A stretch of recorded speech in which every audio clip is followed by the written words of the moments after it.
Es hora de repasar algunos temas de asincronía en JavaScript. Para cumplir dicha meta iniciaremos estudiando los callbacks. Así que, una nueva palabra extraña a definir. Un callback es una función X que se utiliza como argumento de otra función Y. Cuando se llama a Y, entonces éste ejecuta a X. Para conseguir esto, usualmente lo que se pasa a Y es un puntero de X. Para más claridad, veamos cómo funcionan.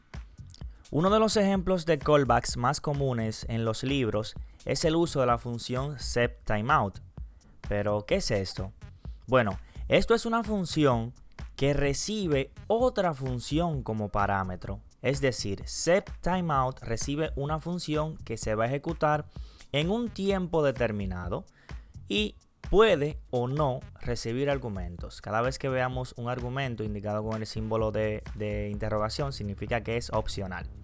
Entonces, setTimeout lo que hace es básicamente recibir una función como primer parámetro y como segundo parámetro el tiempo, en este caso milisegundos. 2000 milisegundos significan 2 segundos. Entonces, una vez que pasen 2 segundos, esta función anónima, que lo que hace es imprimir en consola Hello World, pues se va a ejecutar. Y entonces esta función que se le pasa se conoce como callback. Si aún no queda claro, vamos a ver otro ejemplo. Imaginemos que tenemos una función calculate, que le pasamos un argumento 1 y un argumento 2 de tipo number, dos números. Y le pasamos un callback, un tercer argumento que es una función que va a tomar estos argumentos como parámetros y los va a emplear en alguna lógica, ya sea en una suma, en una resta, en una multiplicación, en algún cálculo adicional, etc. Entonces, para esto, ¿qué hacemos? Pues creamos nuestra función calculate, que recibe dos argumentos de tipo number y recibe, como mencionaba anteriormente, un callback, una operación. Entonces, lo único que va a hacer nuestra función calculate es retornar la ejecución de dicha función que le pasemos y le va a pasar como argumento number 1 y number 2, o sea, los dos números. Eso quiere dejar dicho que si yo vengo y creo una función que se llame add, sumar en inglés, pues yo podría fácilmente utilizar esta función como el tercer argumento de mi función calculate. Entonces, para que tenga más sentido, yo vengo y me creo una constante result donde voy a almacenar el resultado de mi función calculate.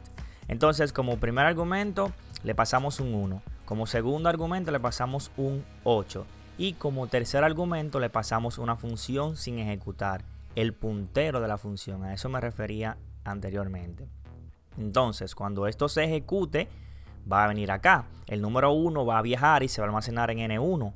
El número 8 va a viajar y se va a almacenar en N2. Y la función, esta función va a viajar y se va a almacenar en operation. Entonces, ¿qué va a suceder? Pues add se va a ejecutar, en este operation se va a convertir en add con el número 1 y el número 8. O sea que mi result lo que va a almacenar es un número 9. Si lo hacemos en consola, vamos a ver que definitivamente es el número 9. Entonces, ¿cuáles son las ventajas y desventajas de los callbacks? Bueno, la primera ventaja es que son simples, o sea, son conceptualmente simples. Pasar una función que tú puedes pasar la función que quieras que se ejecute después. También es universal, corren donde sea, no requieren de un transpilador ya que es código nativo de JavaScript. Desventajas, bueno, es una composición un poco tosca, es decir, las llamadas anidadas pueden llevar a realizar un código aún más anidaciones dentro del mismo código. Esto se conoce como callback hell, que es básicamente cuando se anidan varios callbacks y se va identando hacia la derecha, lo cual es súper difícil de mantener. Y también es un flujo poco intuitivo, es decir, que requiere, para tú debuguearlo o encontrar un error, requiere que te muevas dentro del código para comprender el flujo del mismo. Y no obstante a eso, tienes que estar pasando los errores, etc. Eso lo vamos a ver en la práctica. Así que aquí tengo un consejo sobre el uso de los callbacks. Muchas de las funciones de Node.js están basadas en callbacks, como la que interactúan con los archivos, la del file system. No obstante, a partir de la versión 6 de JavaScript se han simplificado el código con el uso de promesas. Entonces, el consejo es, usa los callbacks los menos posible para mantener el código limpio y sobre todo cumpliendo con el estándar que sigue Node.js.